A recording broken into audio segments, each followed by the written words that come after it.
हरियाणा विधानसभा चुनाव में प्रचंड जीत दर्ज कर भारतीय जनता पार्टी ने राज्य में तीसरी बार शानदार फतह हासिल की है। अब इंतजार हरियाणा में बीजेपी की नई सरकार के गठन का है। मुख्यमंत्री कौन बनाया जाएगा, इस सस्पेंस पर से बीजेपी पहले ही पर्दा उठा चुकी है।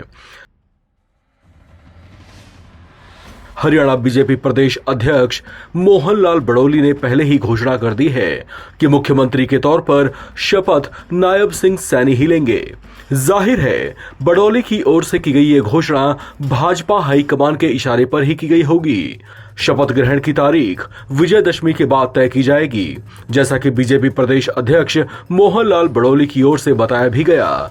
खास बात यह है कि नायब सैनी की कैबिनेट लगभग पूरी तरह से फ्रेश और नए चेहरों वाली हो सकती है, क्योंकि बीजेपी की पिछली सरकार के 9 मंत्री अपनी कुर्सी इस चुनाव में नहीं बचा पाए, जबकि कुछ पुराने मंत्रियों को बीजेपी ने चुनाव में टिकट ही नहीं दिया था।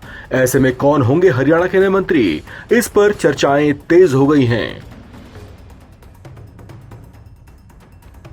हरियाणा के नए मंत्रिमंडल के जिन संभावित चेहरों की चर्चा सबसे ज्यादा है, उनमें पहला नाम एक ऐसी महिला का है जिसने इस चुनाव में इतिहास रच दिया।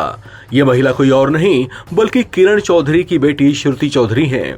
श्रुति चौधरी हरियाणा के 4 बार के मुख्यमंत्री रहे बंसीलाल की पोती हैं। तोशाम सीट पर बंसीलाल परिवार की धाक पिछले कई दशकों से है, लेकिन अब की बार श्रुति और उनकी मां किरण चौधरी कांग्रेस छोड़कर भारतीय जनता पार्टी में शामिल हो गई थीं। ऐसे में ये चुनाव जीतना उनके लिए बड़ी परीक्षा बन गई थी, जिसमें वो कामयाब रहीं। कांग्रेस के गढ़ में कमल खिलाकर वो अपना दम दिखा चुकी हैं, लिहाजा उन्हें इसका प्रसाद मंत्री पद के तौर पर मिलने की पूरी संभावना है। हरियाणा की नई कैबिनेट में एक और नाम जो मजबूत दावेदारी रखता है, वो है अंबाला कैंट से पार्टी के दिग्गज नेता अनिल विज, जो लगातार 2 बार से मंत्री पद पर रहे हैं। 7 बार चुनाव जीतकर अपने नाम का डंका बजवा चुके अनिल विज का मंत्री पद इस बार भी पक्का माना जा रहा है। हालांकि नतीजों से पहले ही पार्टी लाइन से अलग जाकर उन्होंने खुद को सीएम पद के लिए दावेदार घोषित करना शुरू कर दिया था। इसे पार्टी आलाकमान अनुशासनहीनता मान सकती है। हालांकि फिर भी चर्चा यही है कि उनका नाम नए कैबिनेट में भी फिक्स हो सकता है। उचाना कला, जिसे चौटाला परिवार के अलावा कांग्रेस का मजबूत गढ़ माना जाता रहा है, वहां अब की बार 32 वोटों से ही सही, लेकिन कमल खिलाने वाले देवेंद्र अत्री को भी मंत्रिमंडल में जगह मिल सकती है। कारण यह है कि इस सीट पर बीजेपी अगले कुछ वर्षों में अपना प्रभाव बढ़ाना चाहेगी, लिहाजा ये सीट उनके लिए जितनी चैलेंजिंग रही, उसी स्तर पर रणनीतिक तौर से काम कर रही बीजेपी यहां अपनी धाक बढ़ाने के लिए देवेंद्र अत्री को कैबिनेट में जगह दे सकती है। बादशाहपुर में बीजेपी का कमल खिलाने वाले राव नरबीर, जो 60,000 से ज्यादा वोटों से जीते हैं, उनका मंत्री बनना भी तय माना जा रहा है। ये मनोहर सरकार में भी पीडब्ल्यूडी मंत्री रहे हैं, जबकि अमित शाह के करीबी माने जाते हैं।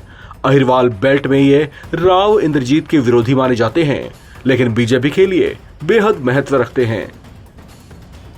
राव इंद्रजीत सिंह की बेटी आरती राव ने अटेली सीट से जीत दर्ज की है। दक्षिण हरियाणा में बीजेपी ने 11 में से 10 सीटों पर जीत हासिल की है। यह क्षेत्र राव इंद्रजीत के प्रभाव वाला क्षेत्र माना जाता है। ऐसे में राव इंद्रजीत के प्रभाव को समझते हुए उनकी बेटी आरती राव को मंत्री बनाया जा सकता है। इसके अलावा सैनी सरकार में तेज तर्रार चेहरा रहे पानीपत ग्रामीण से तीसरी बार चुनाव जीतने वाले महिपाल ढांडा भी मंत्री पद पा सकते हैं।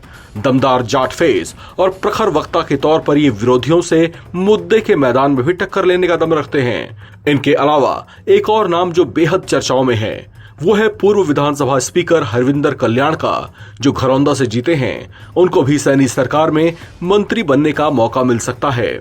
बल्लभगढ़ से तीसरी बार जीते मूलचंद शर्मा का भी सैनी मंत्रिमंडल में शामिल होना तय माना जा रहा है। कैबिनेट में उन्हें दमदार और रसूखदार ब्राह्मण फेस के तौर पर जगह मिल सकती है।